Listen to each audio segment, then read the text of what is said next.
Suppose a cold beer at 40 degrees is placed into a warm room at 80 degrees. 10 minutes later, the temperature of the beer is 50 degrees. Use Newton's law of cooling to find the temperature 30 minutes after the beer was placed in the room. So we're going to begin with the model that says y prime is equal to k and then 80 minus y. So Newton's law of cooling. The 80 is the outside temperature. Okay, this is a constant. And then y is the temperature function here. So first, often we write this as dy dt is equal to something like k and then 80 minus y. Then you separate, so it's going to be dy over 80 minus y is equal to k dt. All right, then from there, just anti-differentiate both sides, so dy over 80 minus y is equal to k dt. Well, this should be the antiderivative here, like this, k dt. Now, on the left side, you can do this a couple of different ways. So you could do dy and just write this as, for example, y plus 80, and just you're gonna pull a negative out of the 80 and the y here like this. So in other words, it would be negative 80, right? Negative y plus 80 like this at first equals this k dt, okay? Then pull out a negative 1 out. So you're going to have negative 1 all the way outside, and then dy over y minus 80 like this is equal to k dt, antiderivative. And then you can move the negative to the other side if you like. So you're going to have dy over y minus 80. This is a way to do it. Is equal to negative k, and then antiderivative dt this way. Okay, now anti-differentiate on the left side is going to give you ln of the absolute value of y minus 80. That works because if you differentiate this, it would give back 1 over y minus 80. All right, which is what we have here, right? This is 1 dy, so it's 1 over y minus 80. On the right side, you'll have negative kt plus c. Then you can exponentiate both sides to get rid of the ln function, so it's e to the ln of the absolute value of y minus 80 is equal to e to the negative kt plus c. But then a basic rule of exponents states you can separate this. So in other words, it becomes negative e to the negative kt and then e to the positive c this way. You can do it that way too.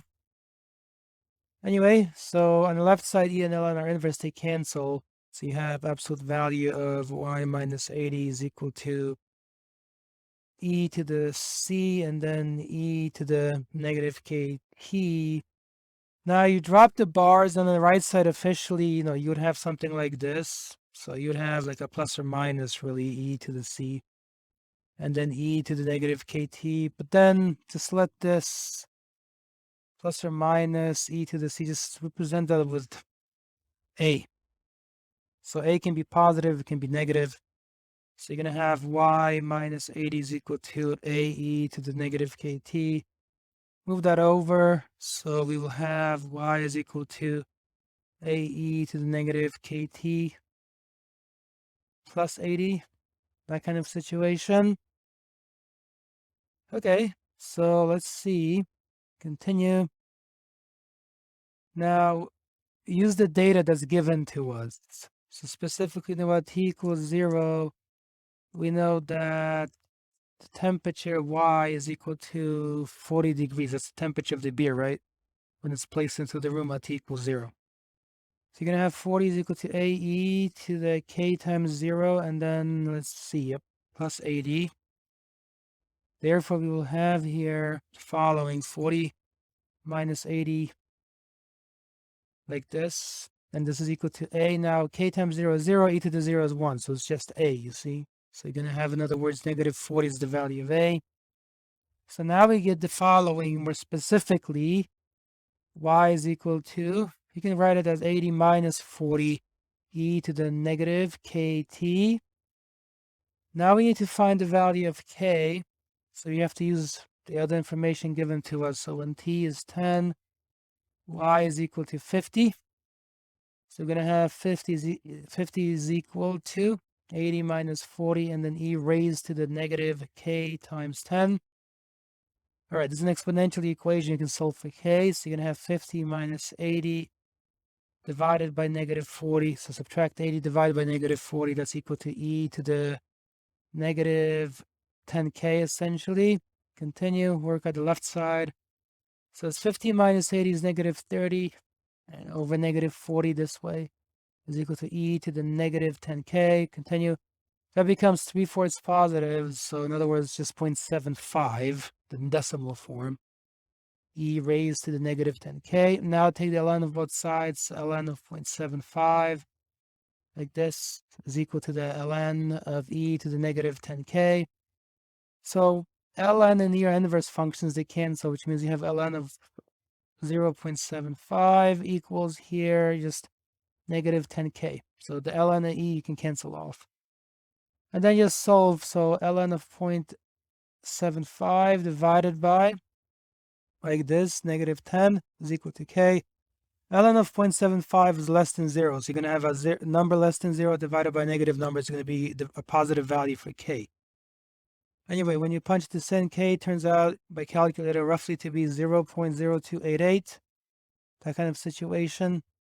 Let me see whether I can check it quickly though. Oops. Let's try that again. Yep, 0.0288. It's good. So now the specific model with all the values replaced is y is equal to 80 minus 40e to the 0.0288 and then t. And this is a negative value here, like this.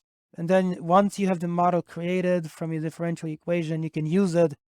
You want the temperature after 30 minutes. So to get the temperature after 30 minutes, you do y is equal to 80 minus 40 e raised to the negative 0.0288 times 30. Evaluate your model at t equals 30. And then you work to the right side. However you choose to do that, do it on a calculator, for example. You get a value equal to about 63.14 degrees Fahrenheit, because we're doing everything in degrees Fahrenheit. And that's reasonable because remember, this thing, let's see, it was 40 degrees. When it begins, the room temperature, the ambient temperature is 80 degrees. So if it's, let's see, 10 minutes to get to 50, and this is 30 minutes, yeah, so it's 63.14 degrees Fahrenheit, 30 minutes after it's taken out of, say, a refrigerator or something. I'll leave it at that. Please leave a like if it's been helpful. Thank you so much for watching. I will see you in another video.